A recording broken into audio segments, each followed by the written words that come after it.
AEW is down bad in 2025. Big data buries them in the ratings. The future of WBD is in doubt, and there are way too many goddamn belts for one brand, let alone ROH and CMLL. But AEW also gets a lot of things right in pro wrestling. No, seriously, Tony Khan gave wrestling a modern-day ECW with an edgier, more adult-oriented product, and in turn, forced WWE to step their game up. Today, we're gonna talk about everything AEW gets right in wrestling, including one category that just might give Tony Khan a lifetime pass to the cookout. Seriously, subscribe in Swahili.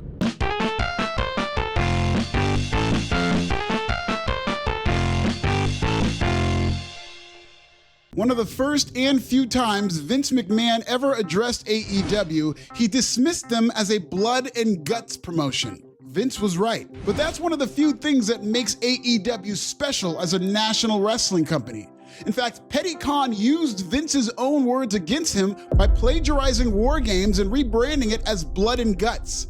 6 years in, it's annually one of AEW's biggest TV shows. In 2025, Dynamite Blood and Guts drew 600,000 viewers, which is great in the big data era, but before and after this TV pay-per-view, AEW barely scratched the surface at 500,000. In fact, headed into Blood and Guts, Dynamite had done under 500,000 viewers for 3 straight weeks. AEW is a hardcore promotion, and Blood and Guts is one of its last legitimate draws. The first ever women's Blood and Guts was a spectacle of just that. I haven't seen so many women bleeding since the Diddy documentary. Even Sky Blue was red in the face. I'm a child of ECW and I have no issue with hardcore wrestling. I happen to love it. WWE is a TV PG product, and one way that AEW differentiates itself is through excessive violence. These women worked their asses off, and the cherry on top was Toni Storm submitting on behalf of her friend and occasional lover Mina Shirakawa. Chef's kiss. I asked you, the logo-loving PWB subscriber, which women's War Games match was better, and 56% of you said the WWE version. Respect. But I also respectfully disagree. The women's Blood and Guts delivered on all the violence you'd expect from a steel cage match filled with weapons. AEW has less sponsors to worry about, and it took full advantage. But it's not just girls in cages killing it, because the next thing AEW is doing right will defy everything you thought you knew about AEW and black women, because AEW has quietly become the home of black girl magic. Yes, that AEW. Like Tory Lanez and Megan Thee Stallion, Tony Khan got off on the wrong foot when it came to his treatment of black women. In 2021, Tony Twitterfingers buried Big Swole on the Bird app and it backfired miserably. But since then, one black woman after another has ascended up the card in organic and effective fashion. Willow Nightingale won the TBS title last year. She lost it a month later, but Willow has only become a bigger star since. I'd be remiss if I didn't mention that the TBS title went black to black from Willow to Mercedes Moné. The AEW Wrestler of the Year is in the midst of a historic 13-belt reign that has these crackers so mad you'd think a black man was dating their daughters. You'd think somebody sat down for the national anthem. You'd think Jasmine Crockett won a caucus. Believe it or not, there's a black woman in AEW who has been champion longer than Mercedes. In fact, that's her whole gimmick, because Athena is the forever champion in ROH. She's held the ROH Women's World title for over 1,000 days. For those of you counting at home, that's twice as long as Mercedes' TBS title run. And this is where AEW struggles mightily, because they don't know how to tell the simplest of stories to make accomplishments seem larger than life. When Roman Reigns got to 1,000 days as champion, WWE made him a whole new butterscotch belt. SmackDown even popped a huge rating for the celebration itself because WWE made you care about the length of his title reign. There was no such celebration for Athena in AEW, and all them niggas do is make new belts. The ROH Women's TV title also went black to black from Red Velvet to Mercedes, and now here comes Queen Aminata. Aminata is one of the rare black women in AEW who has yet to win an AEW title, but she coming. West Africa in the household! It's a shame that my queen and yours was injured and pulled from Blood and Guts, because this would have been her breakout moment. If you've seen Queen Aminata wrestle, she's about that action, and there isn't a doubt in my mind that the quadrilingual queen will be the breakout women's star in AEW come 2026. Jade Cargill was booked like a monster since her first AEW match. She got the rub from Shaq and even rubbed elbows with then future WWE champion Cody Rhodes. All this before mentioning Brandi's iconic open mic promo that helped put Jade on the map. AEW could have easily succumbed to the old boys network bullshit of she's too green, she's not ready. You know what? She was green, but she was also ready to be a star. You know how many seasoned wrestlers in AEW turned out to be Charles Barkley from Space Jam when he put a microphone in their hand? Not Jade. In the fake genre of pro wrestling, the sport benefits from a script. So Tony Khan accentuated Jade's strengths and hid her weaknesses. And for a beautiful 2-year period, she became one of the biggest draws on Dynamite. Even with Jade leveling up to WWE and starting to cook as a women's champion, to this point, nobody has booked Jade Cargill better than Tony Khan. Think about that for a second. Between Sasha's 500-plus day reign as TBS champion, Jade's 508-day reign as TBS champion, and Athena's 1,100-day reign as ROH women's champion, maybe Tony Khan is just scared to job out black women after running afoul of Big Swole. Either way, black girls are on top in All Elite Wrestling.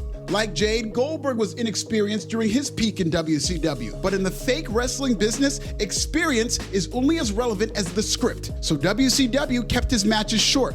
They booked him like a monster, and in turn, they made a lot of money. When Goldberg went to WWE after WCW's simple formula worked, they outthought themselves. They tried to make Goldberg an entertainer with a Goldust wig. He wrestled long, laborious matches like a round peg in a rest hold. It was one of the biggest free agent fumbles in the history of our sport. But when Goldberg came back to WWE in 2016, he squashed Brock Lesnar in under a minute, and he was Goldberg all over again. It's not that hard. Jade Cargill can benefit from the Goldberg formula, especially as a heel. WWE should take cues from AEW and call up Kalani Jordan as a baddie. Jade is getting another chance to be great in WWE, and rightfully so.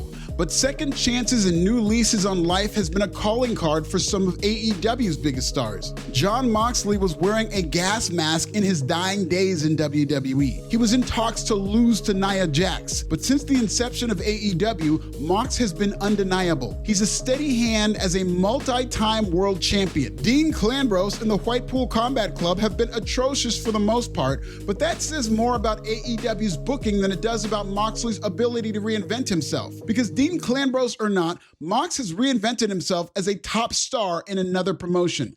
Toni Storm was an afterthought on SmackDown. Then she jumped on a plane and flew to Jacksonville, where she became a whole sensation as timeless Toni Storm. Swerve Strickland was actually doing quite well in WWE until he got fired. Swerve resurfaced in AEW, messed around, and became their first black world champion. Look at Athena. Look at the Hurt Syndicate. Look at Miro when he was God's favorite champion. Look at Ricochet. Okay, I'm sorry. I couldn't get that one off with a straight face. AEW was built as an alternative to WWE, but not just for fans, for talent as well. If WWE thinks you're too short, or too indie, or too avant-garde, or even too corny like Ricochet, there's a whole nother billionaire willing to take a chance on you. And more times than not, that chance has paid off. The AEW Continental Classic is filled with ex-WWE wrestlers, but honestly, it sucks. The C2 is ass. It's peak masturbatory wrestling. The format is convoluted, and it's being competed for a lame duck belt that was supposed to be unified. So if the unified champion Okada loses a tournament, does he lose 2 belts? Surely you can't still call him the unified champion if he doesn't have one of the belts that was unified in the first place, right? I don't even think AEW knows the answer to this question. But unlike the shitty, convoluted classic, there is one tournament that AEW has mastered: the Owen Hart Cup. AEW took a good idea and made it into one of the most sought-after wins in the company. Since announcing that the winner of the Owen gets a world title shot, AEW has gone on to book emotional wins for Bryan Danielson and Hangman Adam Page. The Owen is one of the 13 belts owned by Mercedes Moné, who was involved in one of the better long-term stories in AEW, where Sasha keeps failing to win the big one. This despite collecting just about every other women's belt in the business. As a child of the new generation, I loved Owen Hart, and the Owen Tournament does his legacy justice in ways that no other wrestling promotion ever has or legally could. The Owen Cup Finals took place at Double or Nothing this year, which leads me to the next thing AEW does right: pay-per-views.